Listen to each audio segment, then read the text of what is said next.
So one of the things that you told me about was their ability levels and you wanting to differentiate. So how would you describe their abilities? Yeah, so I have three separate subjects in that class. So I have Spanish 1, 2, and 4 in that class.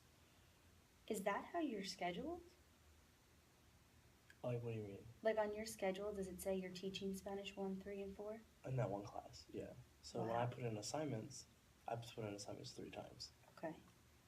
Um, so yeah, so I have not only that are there differences in like the subjects, there are differences within each level. Right. So I may have like three, four girls in like Spanish 2, but they're not all. They're like low. There is a low, medium, and high Within the that, Spanish the 2. Spanish 2. Okay.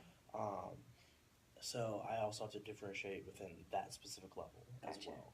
So you can't plan 3 lessons. You're planning 3 lessons and 3 lessons that are differentiated. Yes. Okay. Yes. Wow. Yeah. Okay.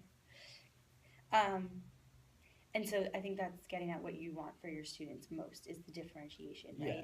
So I'm trying to give rigor, but also facilitate needs at the Okay. same time. How is that going? So I just kind of started it this week. My Spanish, sorry, No, my but fifth period, it's Spanish 3 and Spanish 1. in your 5th period is Yeah. 3 and 1. How do you feel about planning all that stuff? Oh, it's exhausting. It is. Yeah. Because you also teach, Humanities. And then you teach how many subjects? Like 5. 5 subjects. Yes. And then you're differentiating within each subject level. Yes. Honestly, I just like because I'm not a core content, I just don't feel like I am a priority. Okay. And I feel like that's just like a message that like the school kind of sends as well. Right. Have you done any PDs on differentiation? No, I want to. Okay. I just haven't actually had the time. So I'm in like a series of PDs on differentiation, and I don't know what Dr. Alexander has planned for that. Mm-hmm. For me to share, like I'm doing it with Miss Morgan and Mr. Bell, who's the math teacher at Westport. I don't know what she has planned for that, but I can definitely show you some Oh, I would love that. things Yeah. that I've learned from it. But I think that it would be beneficial for the whole school to see some of the things. So that's one step.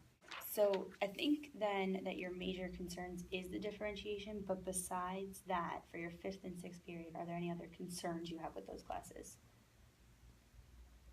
I mean, I guess like differentiation is like the problem solver of most of the issues in my classroom, but I feel like differentiation is helping solve that. Okay. Why do you think that? Because they're getting the attention they need. When I go around and I sit with them individually, they get the attention they need, and they don't feel like they have to like constantly call on me for help.